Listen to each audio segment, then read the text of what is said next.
She found a crying child in the rain and shielded him from hunters without thinking twice.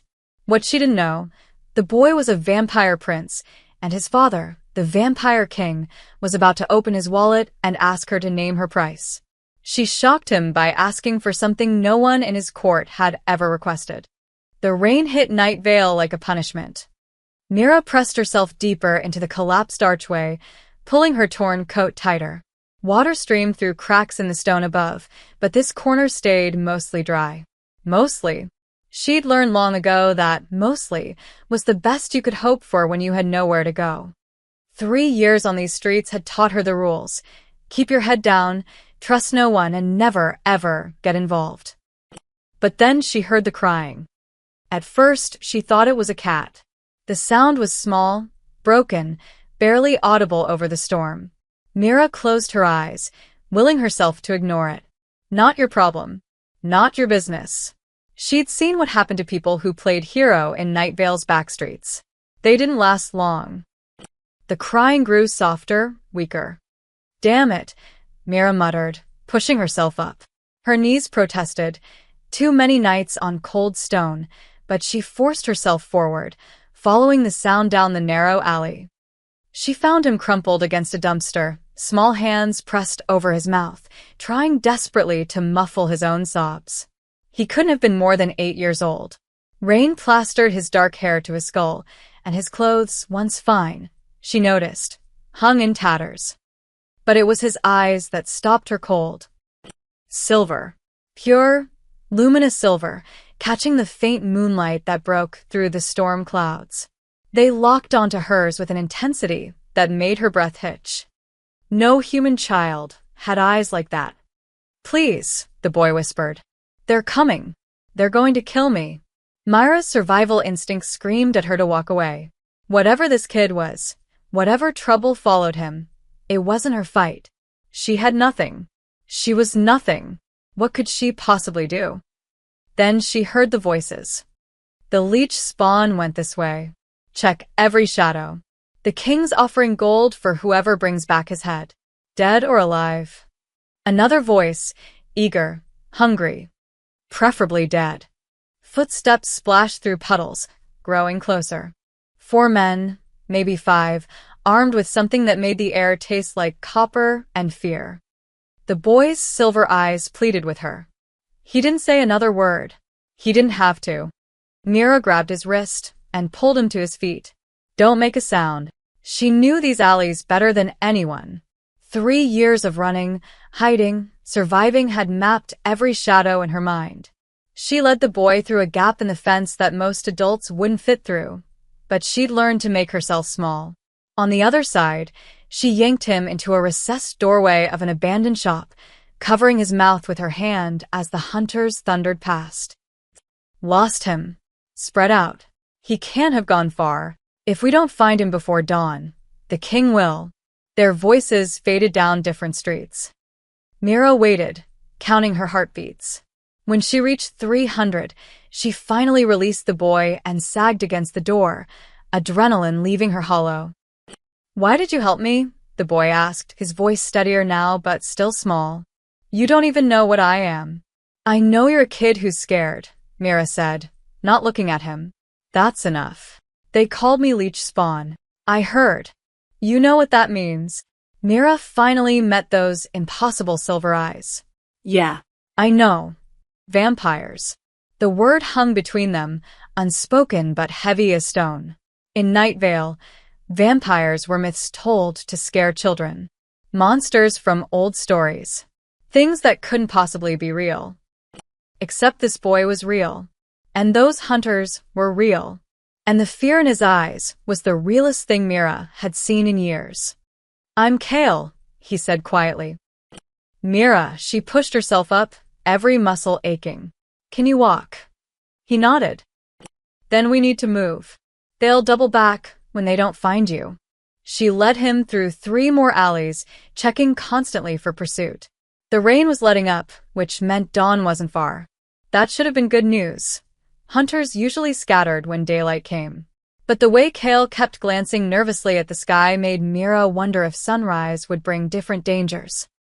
Finally, She brought him to her real sanctuary, an abandoned church on the edge of the old quarter. The roof had partially collapsed years ago, but one corner remained intact, dry and hidden. She'd stashed blankets, a few cans of food, everything she owned in the world. Home. You can rest here until morning, Mira said, spreading out the driest blanket. Then you need to go. Wherever you came from, whoever your people are. They killed my mother. Kale's voice was flat, emotionless in the way only trauma could make it. 6 months ago. My father sent me away to keep me safe. But they found me anyway. Myra's throat tightened. I'm sorry. The hunters won't stop. They never stop. He looked up at her, and suddenly he wasn't a vampire or a myth or a monster. He was just a little boy who'd lost everything. Why did you save me? You could die for helping me. Probably will, Mira agreed, surprising herself with a bitter smile. Never been good at the whole self-preservation thing. She pulled out her one treasure, a rusted tin containing matches and a small candle stub. Light flickered to life, pushing back the darkness. In its glow, she saw Kale clearly for the first time. And froze. On his forearm, partially hidden by torn sleeve fabric, was a mark. No, not a mark. A sigil. Ornate, ancient, burned into his pale skin with intricate detail. She'd seen that symbol before, years ago, on wanted posters plastered throughout the city. Before the government had torn them all down, declaring the vampire hunts officially over. The crest of the Vampire King. Oh God, Mira whispered. You're not just any vampire child. Kale pulled his sleeve down, but it was too late. My father is Darius, king of the Night Court, ruler of the Crimson Citadel. He met her eyes without shame. I'm the blood heir, and every hunter in this city wants me dead. Outside, a whistle cut through the dying rain. Then another answering it. A third. The hunters were regrouping, organizing a search pattern that would sweep every street, every building, including this church. Mira grabbed her backpack, stuffing in what supplies she could. How long until your father realizes you're in danger? He already knows. Kale stood, silver eyes hardening with something beyond his years. But Night Vale is on human territory. He can't come here without starting a war. That's why they took me. They knew he couldn't follow. Then we run. They'll catch us. They always do. Mira looked at this small boy, this prince, who'd already accepted his death. Something fierce and reckless ignited in her chest.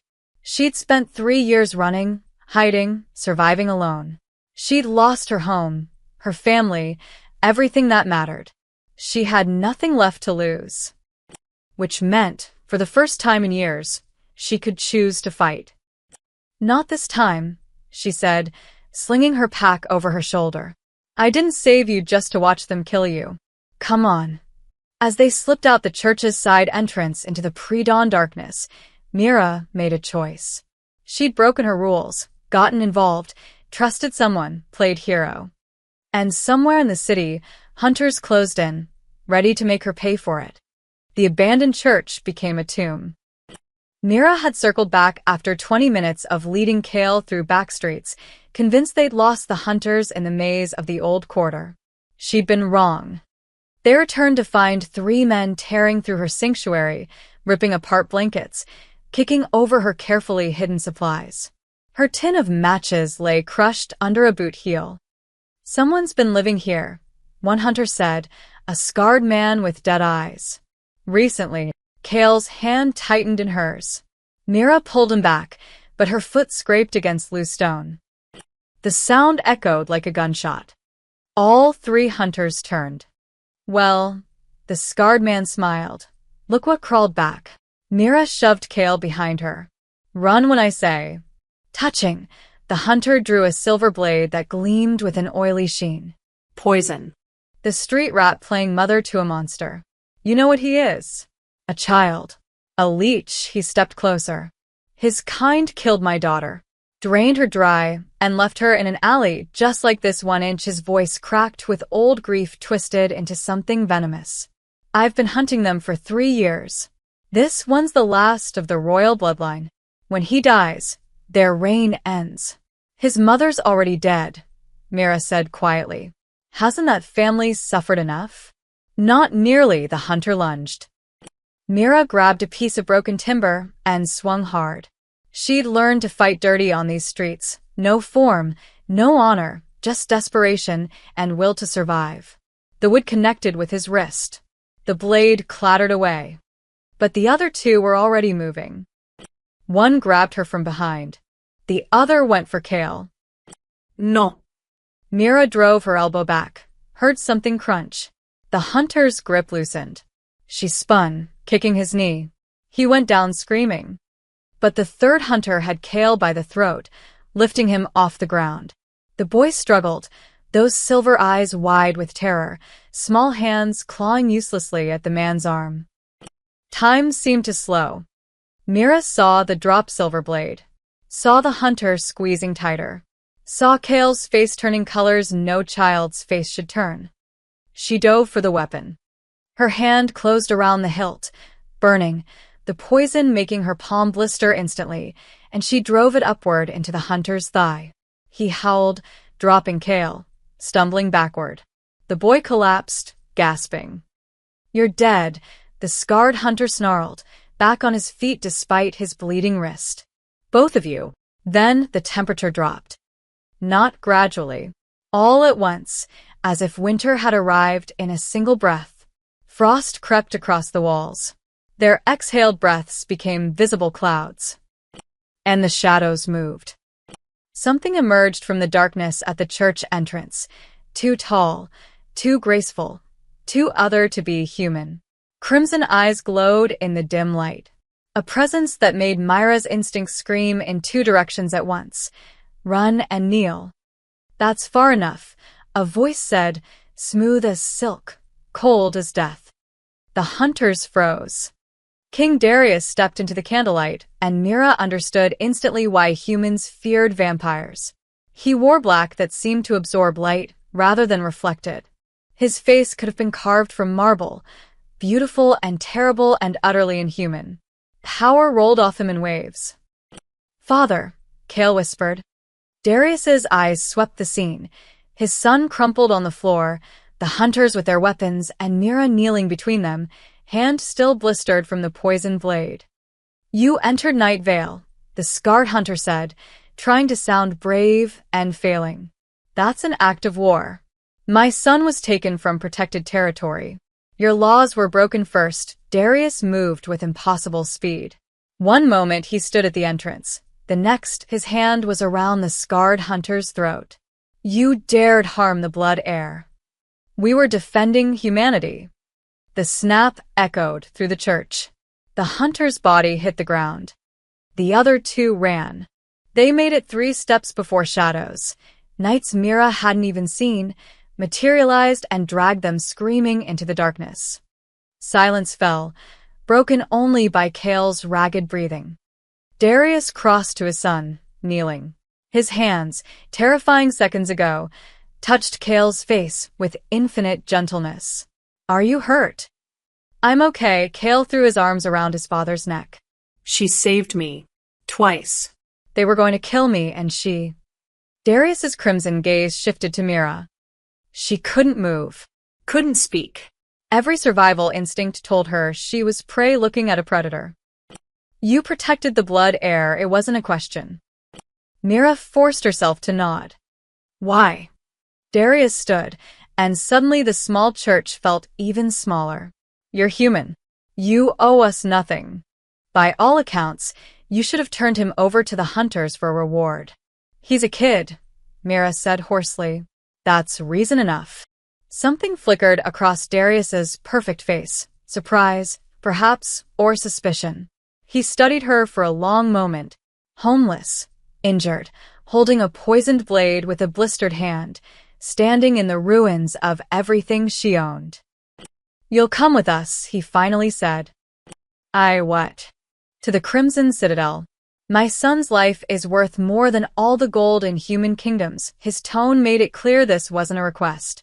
You'll be compensated for your bravery. I don't want compensation, Mira said. I just wanted him safe. Darius's eyes narrowed. Everyone wants something. Two vampire knights materialized behind her, escape routes closing. Mira looked at Kale, who watched her with those hopeful silver eyes, then back at the vampire king.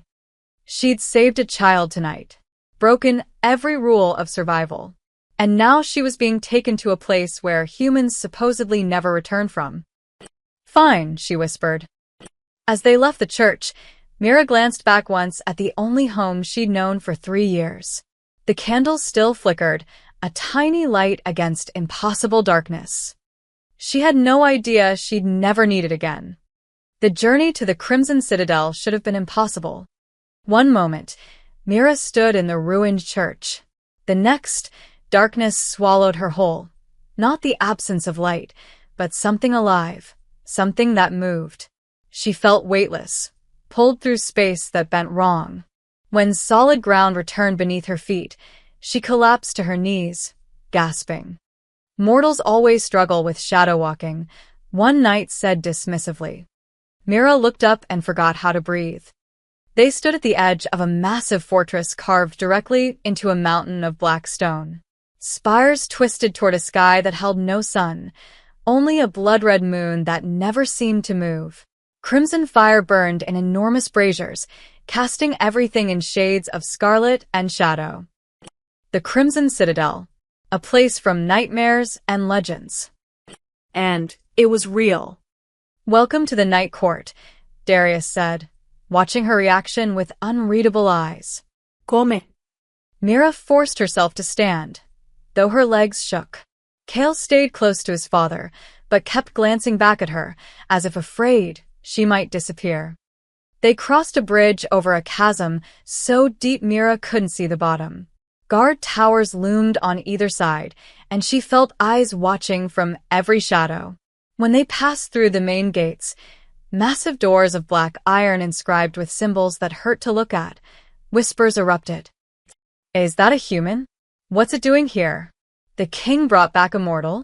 Probably food for the court. Myra's skin crawled. Every instinct screamed that she didn't belong here, that she was prey in a den of predators. But she kept walking, head high, refusing to show fear. The halls inside were impossibly vast. Vaulted ceilings disappeared into darkness. Tapestries depicted battles between vampires and humans, always with vampires victorious.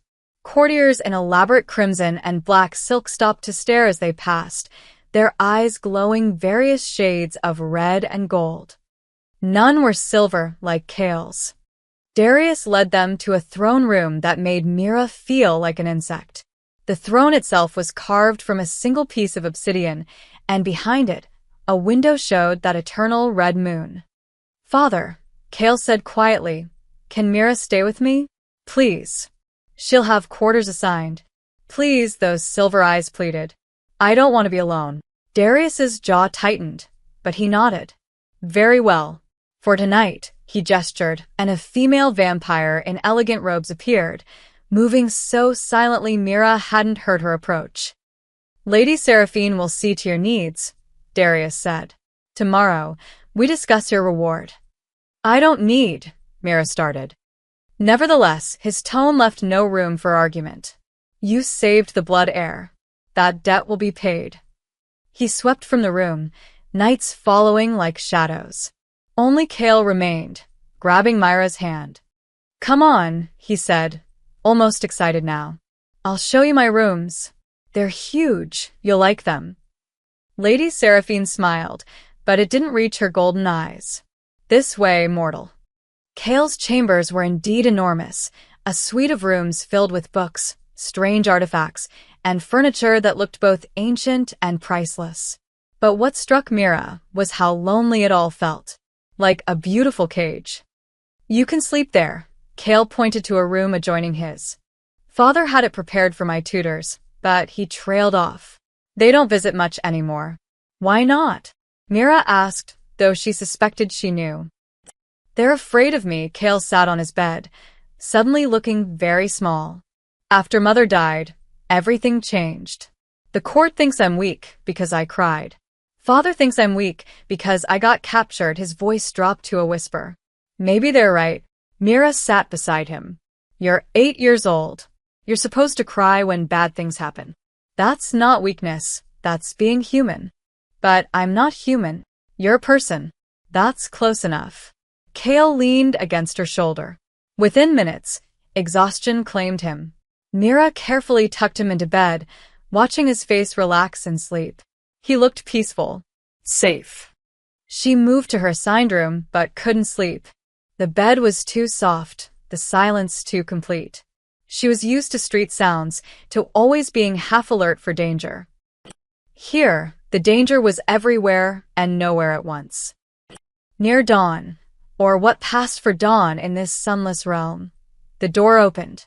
Mira shot upright to find Darius standing in the doorway, backlit by crimson firelight. You're still awake, he observed. Not used to quiet. He entered, and the room suddenly felt smaller. He carried a leather-bound book, gold-edged, ancient-looking. The Ledger of Debts, Darius said, setting it on a table. Every debt the crown owes is recorded here.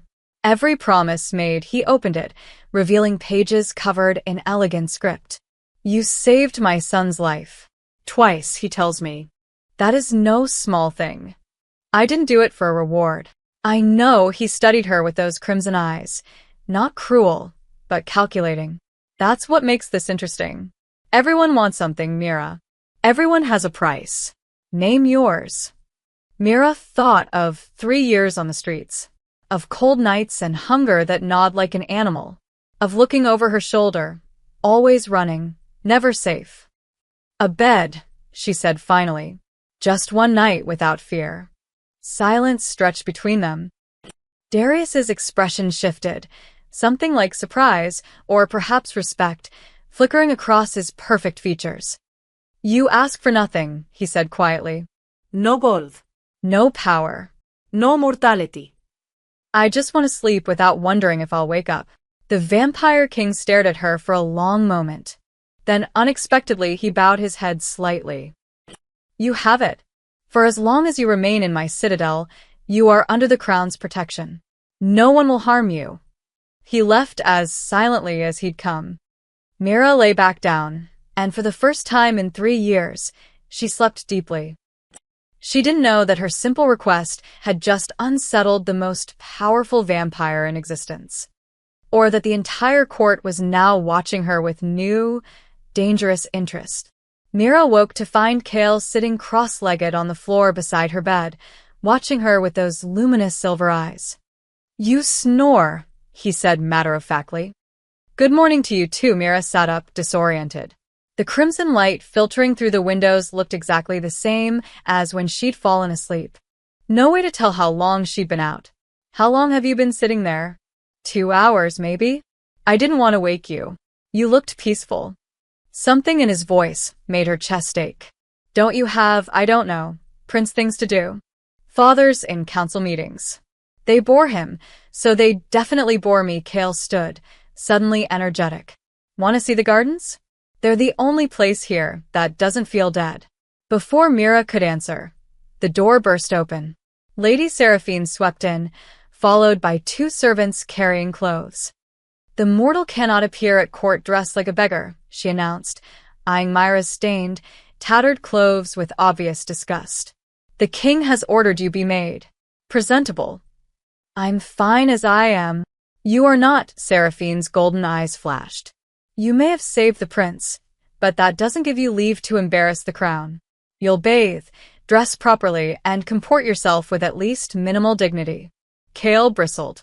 She's my guest. She's a mortal in the Crimson Citadel, young prince.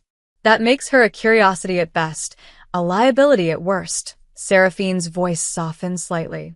The court is already talking. If she's to survive here, she needs armor. Even if that armor is merely silk and proper posture. The bath was the most surreal experience of Myra's life. The tub was carved from black marble, filled with water that smelled of strange herbs. She scrubbed away 3 years of street grime, watching the water turn gray, then brown. When she emerged, the servants had laid out a dress, Deep burgundy, simpler than the elaborate court fashions, but still finer than anything Mira had ever worn. It fit perfectly, which shouldn't have been possible. Vampire magic, Seraphine said, catching her confused expression.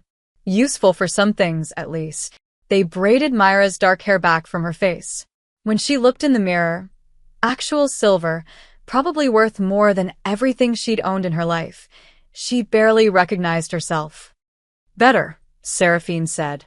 Now remember, don't speak unless spoken to, don't make eye contact with anyone above your station, which is everyone, and for all that's unholy, don't mention the queen. What happened to her? Mira asked. Seraphine's expression hardened. You just broke Rule 1. Come. The king is waiting.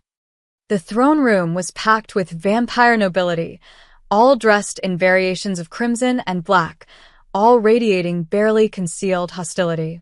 Mira felt their stares like physical weight. Darius sat on his obsidian throne, imposing and regal. Kale stood beside him, looking uncomfortable in formal attire. When he saw Mira, his face brightened. You look nice. Several courtiers snickered. A tall vampire with cruel eyes whispered something that made others laugh. Silence. Darius's voice cut through the mockery like a blade. The room fell instantly quiet. He gestured to Mira. Approach. Her legs felt unsteady, but she walked forward, refusing to show fear. Every eye tracked her movement. Mira of Night Vale, Darius said formally, producing the golden ledger from last night. You saved the blood heir when trained knights could not. You asked for nothing but safety. That humility honors this court more than you know. He opened the book, and Mira saw fresh script on a new page, her name, written in elegant calligraphy that seemed to shimmer. By the laws of the Night Court, a debt must be settled. You asked for sanctuary, and I granted it. But a life, especially the life of my heir, demands greater recompense. Darius's crimson eyes held hers. Name your true price. Gold? Land? Title? We can make you wealthy beyond mortal imagination. The room held its breath. Mira thought of Kale's words that morning. They bore him, so they definitely bore me. She thought of how the boy looked when he slept, peaceful for the first time since she'd found him. She thought of how empty these grand halls felt despite being full of people. I don't want gold, she said clearly. I want permission to stay with Kale. He shouldn't be alone. Shocked whispers erupted. The mortal presumes. She thinks herself worthy to raise the prince. This is an insult. Enough. Darius rose from his throne, and the hall fell silent. He descended the steps slowly, each footfall echoing. When he stood before Mira, close enough that she could see flecks of gold in his crimson eyes, he spoke quietly. You ask not for wealth or power, but to serve. To give rather than take. Something unreadable crossed his face. Why? Because he's a good kid who's been through hell, Mira said simply. And because I know what it's like to be alone. No child should feel that way. Not even a vampire prince. Silence stretched so long Mira thought she'd made a fatal mistake. Then Kale's small voice broke it. Please, father. I want her to stay. Darius looked at his son, then back at Mira. When he spoke, his voice carried throughout the hall. So be it. Mira of Night Vale, you are hereby appointed informal guardian to the blood heir. You will have quarters, provisions, and the crown's protection. He returned to his throne, reopening the ledger. But understand, this court does not easily accept outsiders. You will be tested. Watched. Judged. I can handle it, Mira said, though her heart hammered. We shall see. Darius closed the book with a resonant thud. This audience is concluded. As the court dispersed, Mira caught fragments of whispered conversations. Bewitched the boy somehow. Playing on the king's grief. Won't last a week. Kale rushed to her side, grabbing her hand. You're really staying? Looks like it. Good, he grinned, the first genuine smile she'd seen from him. Now can we see the gardens? Please. As they left the throne room together, Mira felt Darius's eyes on her back, weighing, measuring, wondering what she would cost him in the end. She had no idea that by choosing to stay, she'd just painted a target on her back. Or that some members of court had already decided she needed to die. The gardens were impossible. Flowers bloomed in shades of silver and midnight blue, petals that glowed with inner light. Trees twisted upward with bark like polished onyx, bearing fruit that shimmered like captured stars. A fountain at the center flowed with water, so clear it looked like liquid crystal. Mother planted these, Kale said softly, running his hand along a vine covered in luminous, white blooms. Father won't let anyone change them. Sometimes I catch him standing here at night, just staring. Mira sat on the fountain's edge, watching Kale explore. For the first time since she'd met him, he looked like an actual child. Curious, playful, unguarded. What was she like? Mira asked. Your mother? Kale's smile faded. Kind. She used to read to me every night. She didn't care that I was scared of the dark. She said even princes were allowed to be afraid. He plucked one of the glowing flowers. The court killed her. Myra's blood went cold. What? Not directly. But their politics, their games, Kale's small hands clenched around the flower, crushing it. There was a faction that thought Father was too soft. That we needed to conquer human lands, not coexist. Mother spoke against them. Then one night, she went to negotiate with them, and she never came back. His voice dropped to a whisper. They said it was an accident. A rogue vampire. But Father knows the truth. So do I. Kale. That's why he sent me away. Why he's so careful now. Because if they could kill the queen, I'm easy. He looked up at her with those ancient-looking silver eyes. Until you. You didn't even know who I was, and you still protected me. Why? Before Mira could answer, footsteps approached. She turned to find Darius standing at the garden entrance, partially hidden in shadow.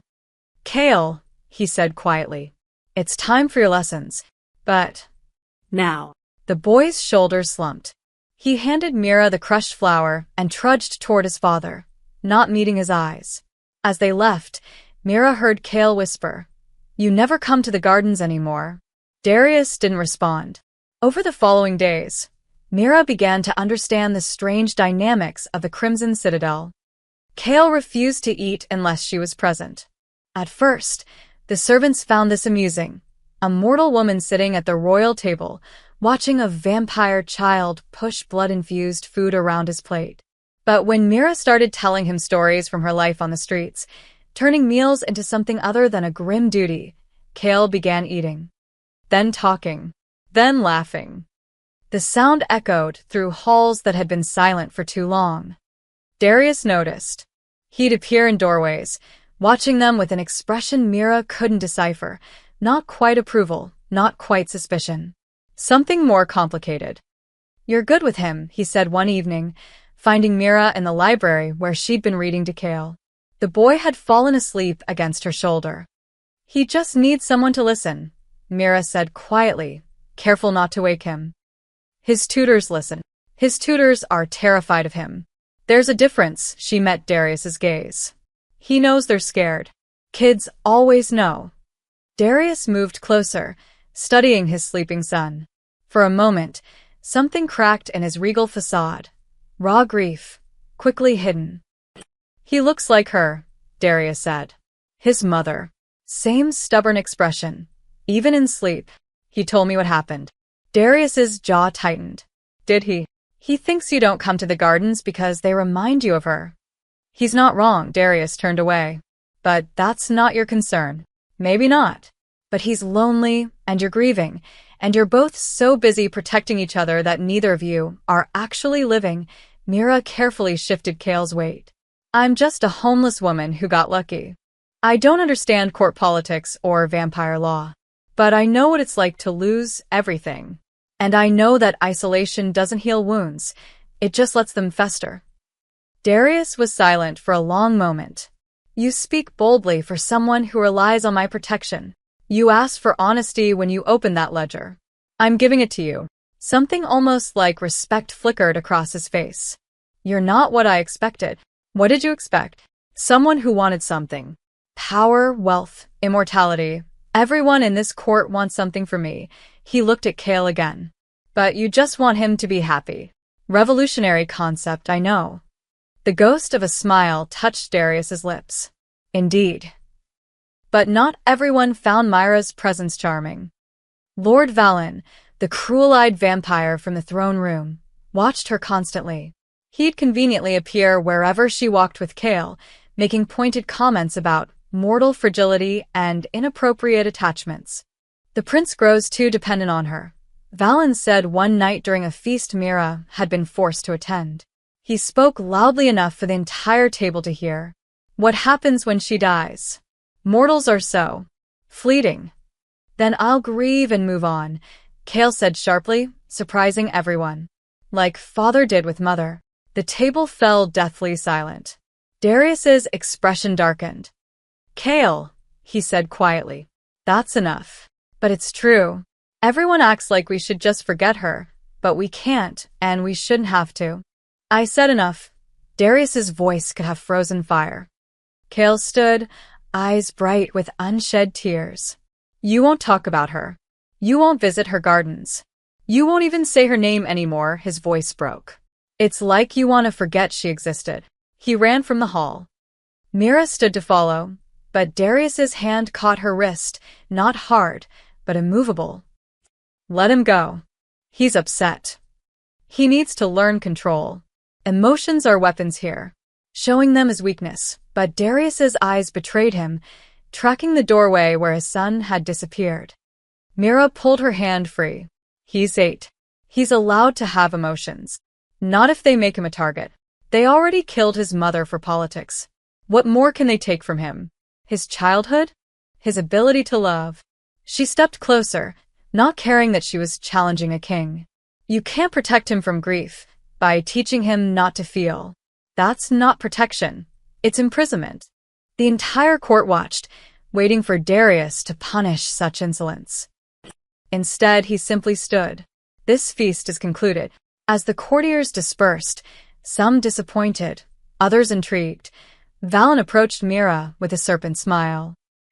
Careful, mortal, he whispered. The king tolerates you because of the boy. But tolerance is not safety. His eyes glowed amber in the firelight. Accidents happen so easily in the citadel. A fall from a balcony, a poisoned cup, a shadow that moves when it shouldn't. He swept away, leaving Mira cold despite the warm hall. That night, she found Kale in the gardens, sitting by the fountain, silent tears streaming down his face. Mira sat beside him and said nothing. Sometimes, presence was enough. I miss her, Kale finally whispered. I know.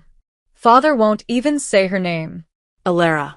It was Alara. He looked at Mira with heartbreak too heavy for such young eyes. What if he forgets? He won't, Mira said, though she wasn't sure she believed it. Grief makes people do strange things. Maybe silence is how he survives.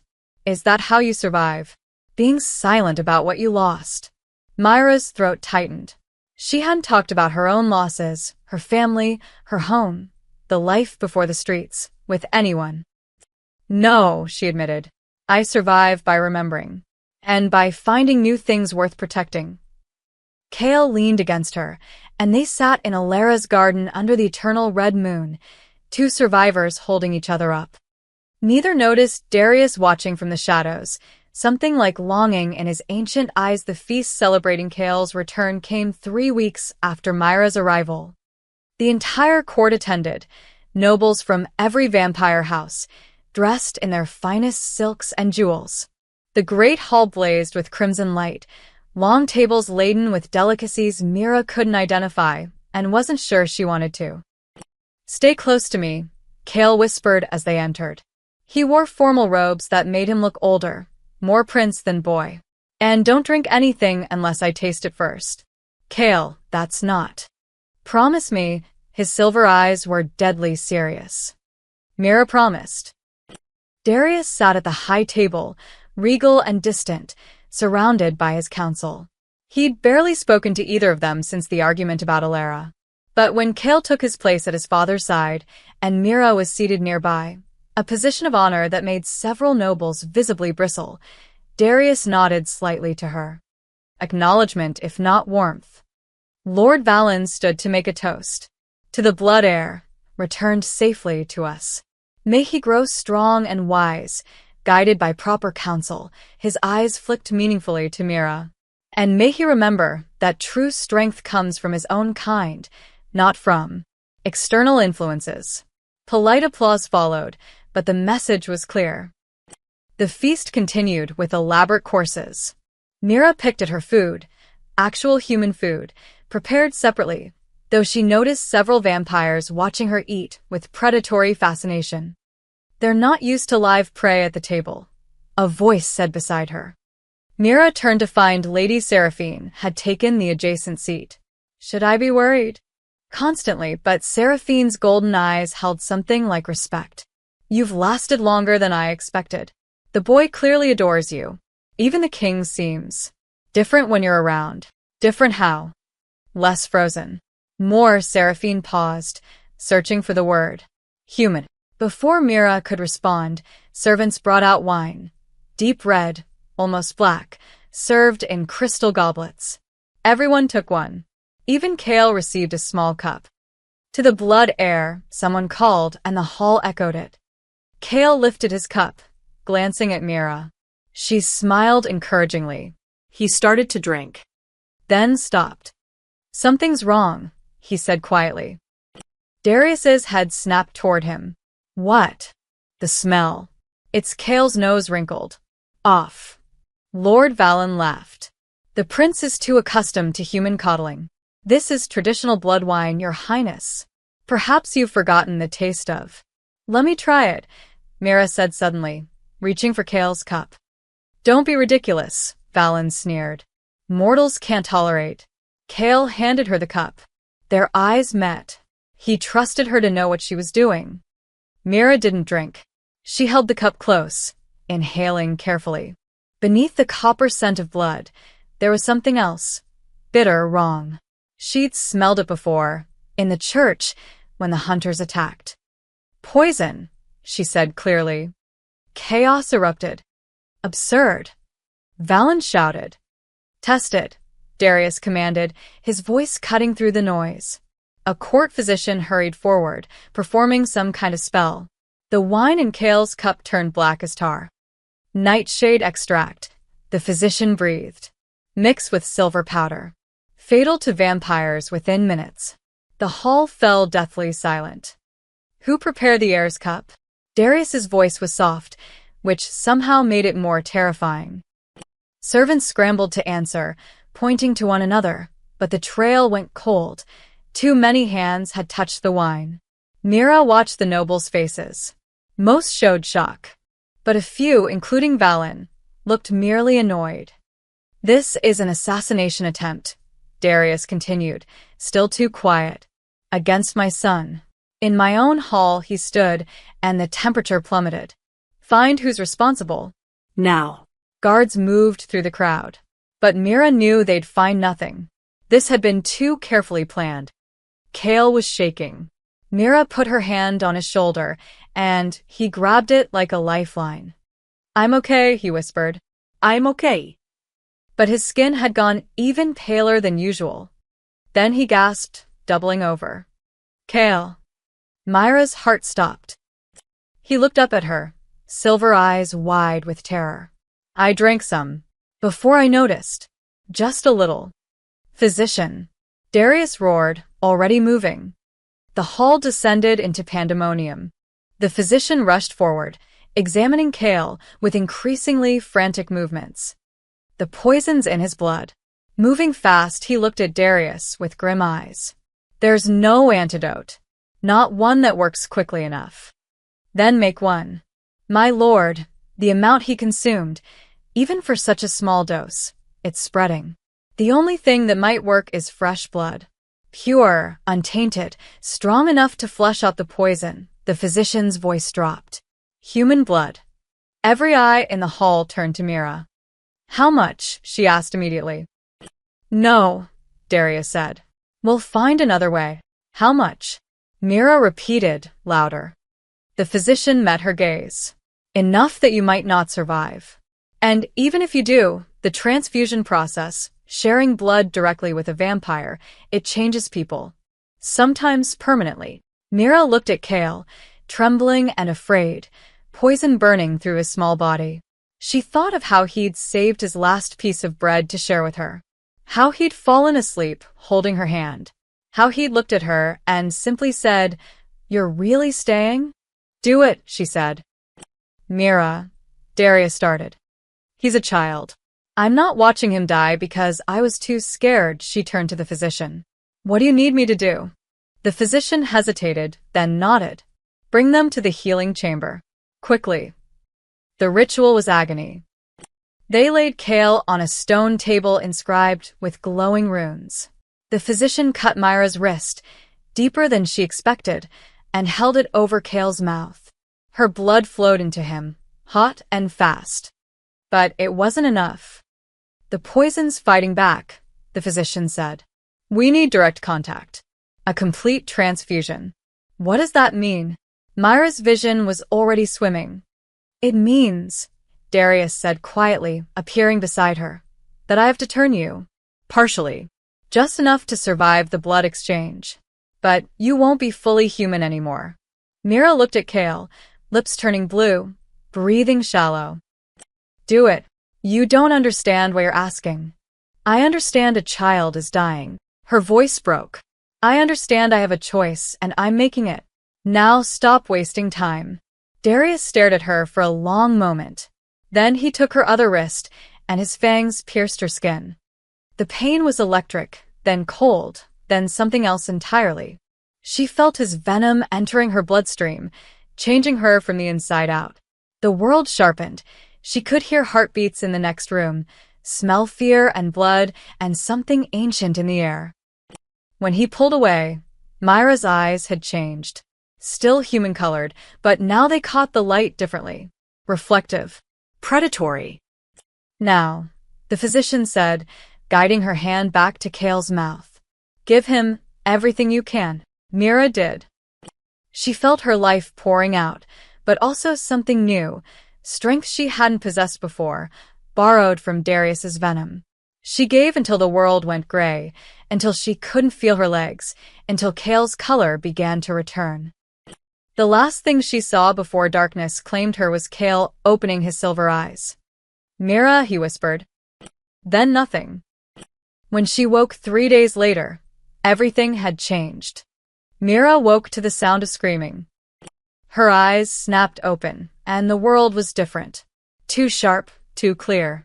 She could see individual dust particles floating in the air, hear conversations 3 rooms away, smell blood and fear and smoke. "Easy," Seraphine's voice came from beside the bed. "The transformation takes time to adjust to." Kale is alive. Fully recovered, Seraphine helped her sit up. "You saved him. But Mira, we have bigger problems. The court is in chaos." Through the window, Mira saw smoke rising from the lower citadel. The clash of steel echoed through stone corridors. "What's happening?" "Rebellion." Seraphine's face was grim. "Lord Valen and half the old guard. They're calling Darius unfit, claiming he broke sacred law by turning a human. They're demanding he abdicate." Myra's blood went cold. "Where's Kale?" "Locked in his chambers with guards." "Where you should be." But Mira was already moving. Her body responded differently now, faster, stronger. She reached the door in what felt like a single step. "Mira, wait. You don't know how to fight like this yet." She didn't listen. The corridors were chaos. Vampire fought vampire, crimson and gold eyes flashing in the firelight. The rebels wore black armbands marked with a silver fong, Valen's symbol. A rebel spotted her. The human. Kill her. 3 vampires lunged. Instinct took over. Instinct she didn't know she had. Mira dodged the first attack with inhuman speed, grabbed a fallen sword, and drove it through the second attacker's shoulder. The third hesitated just long enough for her to sweep his legs and slam his head against stone. She stared at her hands, trembling. "What am I?" No time to process. She ran toward Kale's chambers. She found the door breached, guards dead on the floor. Inside, Kale pressed himself into a corner while two rebels advanced on him. Father broke the ancient laws for you, little prince, one hissed. He chose a mortal over his own kind. That makes him weak. And you're the symbol of that weakness. Get away from him, Mira said from the doorway. They turned, sneering. The human pet, you should be dead. I'm harder to kill than I look. They attacked together. Mira barely dodged the first blade, felt the second slice across her arm. Pain exploded, sharper than before, her new senses amplifying everything. But she pushed through it, using the momentum to spin and drive her sword through one rebel's chest. The other grabbed her throat, lifting her off the ground. His grip was crushing. Black spots danced across her vision. Then Kale screamed, a sound of pure rage and terror combined, and something happened. The air crackled with power. The rebel flew backward, hitting the wall hard enough to crack stone. He didn't get up. Kale stood trembling, silver eyes blazing with an inner light Mira had never seen before. Kale, she gasped. I won't let them hurt you, he whispered. Not after everything you've done for me. More footsteps thundered down the corridor. Mira grabbed Kale's hand. We need to move. Now. They ran through the citadel, Myra's new instincts guiding them through servant passages and hidden routes she somehow knew existed. The transformation had given her more than just physical changes. Fragments of vampire knowledge flooded her mind, gifts from Darius's blood. They emerged in the throne room to find carnage. Darius fought at the center, surrounded by a dozen rebels. His movements were poetry and death combined, elegant and utterly lethal. But even he couldn't fight forever. Blood, black vampire blood, stained his armor. Father. Kale's cry cut through the battle. Valen appeared from the shadows, blade aimed at Kale's exposed back. Mira didn't think. She threw herself between them. The sword pierced her stomach, cold and burning simultaneously. She gasped, tasting copper. Mira, Kale screamed. Time seemed to slow. Mira saw Darius turn, saw horror cross his face, saw Valen's triumphant smile. Pathetic, Valen sneered. Die knowing you failed. Darius moved faster than light itself. One moment he was across the room. The next, his hand was through Valen's chest, gripping his heart. You dare, Darius whispered, voice deadly calm. You dare harm what is mine. He crushed Valen's heart to dust. The rebel lord crumpled. The other rebels, seeing their leader fall, hesitated. That hesitation cost them. Darius's loyal knights, who'd been fighting throughout the citadel, poured into the throne room, overwhelming the remaining rebels. The uprising ended not with a battle, but with silence. Darius caught Mira as she fell, lowering her gently to the ground. Kale dropped beside her, tears streaming. You stupid, brave fool, Darius said, his hands pressing against her wound. Why would you? Because he's my kid too now, Mira said, each word agony. Couldn't let them hurt him. You're not dying. I forbid it, but his voice cracked. Physician. Now. The same physician who'd performed the transfusion hurried over, examining her wound. His face went pale. My lord, the blade was silver-forged. With her transformation incomplete, the poison. Fix it. I can complete the turning. Make her fully vampire. It's the only way to neutralize the silver. The physician looked grim. But she has to choose. Full transformation is permanent. Irreversible. Mira looked at Kale's tear-streaked face. At Darius, usually so controlled, now desperate. She thought of sunlight she'd never see again. Of the humanity she'd lose forever. Then she thought of cold nights on the streets. Of 3 years running and hiding and barely surviving. She thought of Kale laughing in the gardens. Of Darius's rare, genuine smiles. Of having a home, a purpose, a family. Do it, she whispered. Darius's eyes widened. Mira. I choose this. I choose you both, she managed a weak smile. Besides, I already asked for one night without fear. Might as well make it forever. Darius bent over her, and this time when his fangs pierced her throat, it wasn't agony. It was transformation. Mira felt her humanity burn away like morning mist, replaced by something ancient and powerful. Her wounds closed.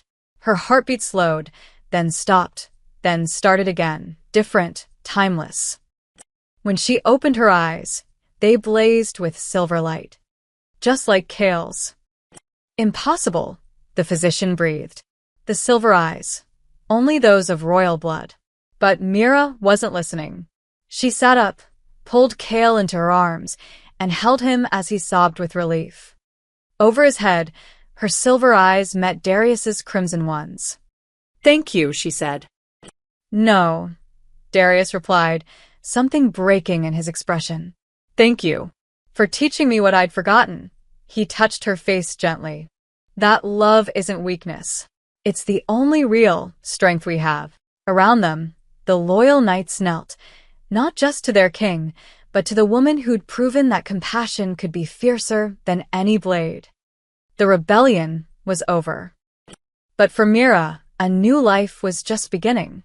1 year later, Mira stood on the eastern balcony of the Crimson Citadel, a balcony that hadn't existed until 6 months ago, when Darius ordered it built specifically for her. Because this balcony faced the sunrise. The eternal red moon still hung in the vampire sky behind her, but here, at the very edge of the Citadel's boundaries, something miraculous happened. A sliver of the human world remained visible, and with it, the sun. She couldn't step into direct sunlight. Even her transformation had limits. But she could stand in shadow and watch dawn break over Night Vale in the distance, painting the sky in golds and pinks she'd thought lost to her forever. I knew I'd find you here. Mira turned to find Darius approaching, dressed more casually than she'd ever seen him in those early days. No formal armor, just simple black clothing. He looked younger somehow, less like an ancient king, and more like a man. Couldn't sleep, she said. Neither could I. He stood beside her, close enough that their shoulders touched. Nervous about today? Terrified, Mira smiled. But good terrified. Today marked the official ceremony. After a year of proving herself, of learning vampire politics, of training with the knights, of serving as Kale's guardian, and earning the court's grudging respect, she would be formally recognized. Not as a guardian, not as a temporary fixture, as the blood heir's second mother, as a member of the royal family. The court has come around, Darius said, reading her thoughts. Even the traditionalists admit you've brought changes they didn't know they needed. It was true. Mira had spent the year not just caring for Kale, but rebuilding.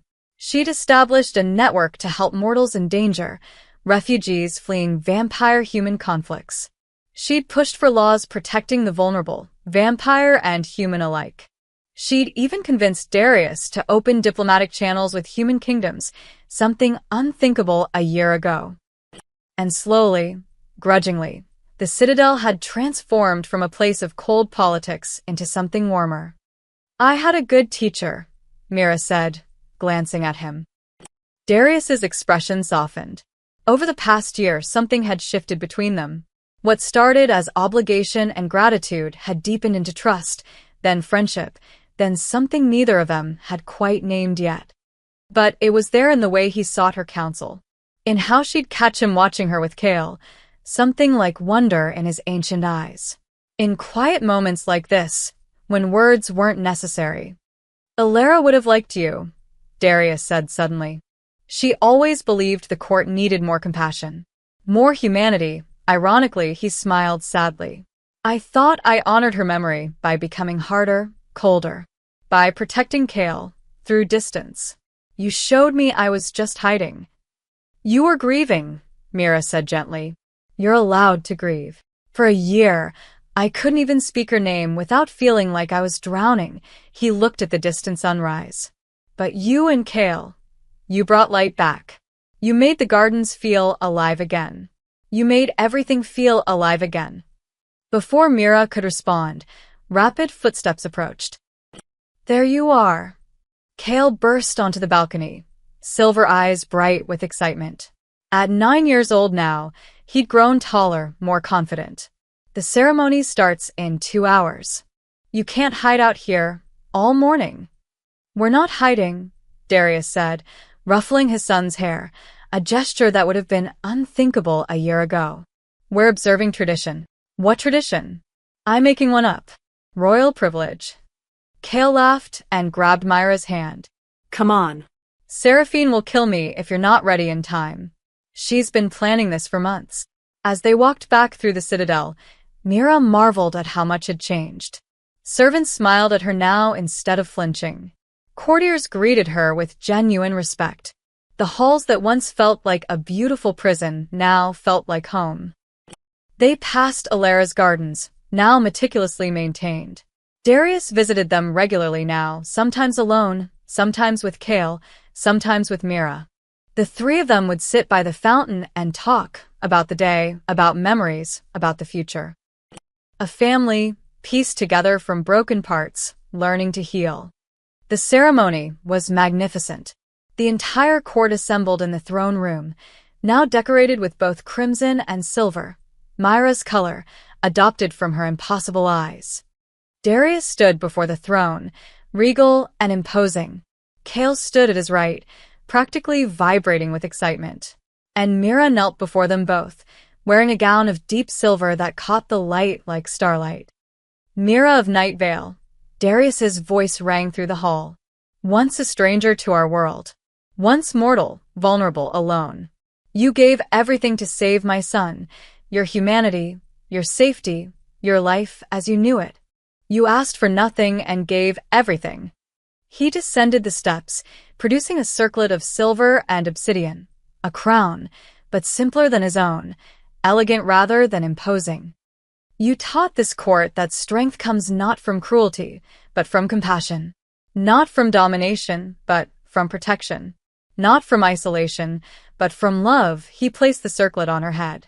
Rise, Mira Night Vale, guardian of the blood heir, voice of a vulnerable, and second mother to the royal house. Mira stood, and the court, every single vampire, even the former skeptics, knelt. Kale broke protocol by rushing forward and hugging her. I told you they'd love you eventually, he whispered. Eventually being the key word, Mira laughed, hugging him back. That evening, after the feast and celebrations, the three of them returned to the eastern balcony. They'd made it a tradition, watching the sunset together, Myra's reminder of the world she'd come from and the bridge she'd become between two realms. What are you thinking? Darius asked quietly. Mira watched the sun sink below the horizon, painting the sky in impossible colors. She thought of cold alleys and hunger, of a small boy crying in the rain, of a choice that had cost her everything she was and given her everything she needed. I'm thinking, she said softly, that 3 years ago, I was homeless. I had nothing, no family, no future, no hope. I was just trying to survive until tomorrow. She looked at Kale, tucked under her arm, and at Darius standing close enough that she could feel his presence like warmth. And now I have a home in a place I never dreamed existed. I have a son who calls me mother. I have a king who treats me as an equal, her voice caught. I have a family. We're the lucky ones, Darius said, and his hand found hers, intertwining their fingers. You saved more than just Kale that night. You saved both of us. As the last rays of sunlight faded and the red moon rose over the citadel, Mira felt something she hadn't experienced in years. Peace. Complete, absolute peace. She was no longer running, no longer hiding, no longer alone. She was home. Kale yawned against her shoulder. Can we do this again tomorrow? Every day, Mira promised, kissing the top of his head. Every single day. And as they stood together, Vampire King, half-mortal guardian, and the young prince who'd brought them together, watching the eternal dance between sunset and moonrise, Mira whispered the words she'd never thought she'd say. I finally have a home. Not just a place. Not just walls and shelter. But belonging. Purpose. Love. The things that had seemed impossible in a rain-soaked alley when a homeless woman chose compassion over survival. The things that had always been worth more than any price a king could offer. The things that, in the end, had transformed not just her body, but her entire world. And somewhere in the gardens below, Elera's flowers bloomed silver and bright, as if blessing the strange, beautiful family that had grown in her absence. As if saying, "This is what I hoped for. This is what love looks like." And in the Crimson Citadel, for the first time in centuries, it was enough. The end.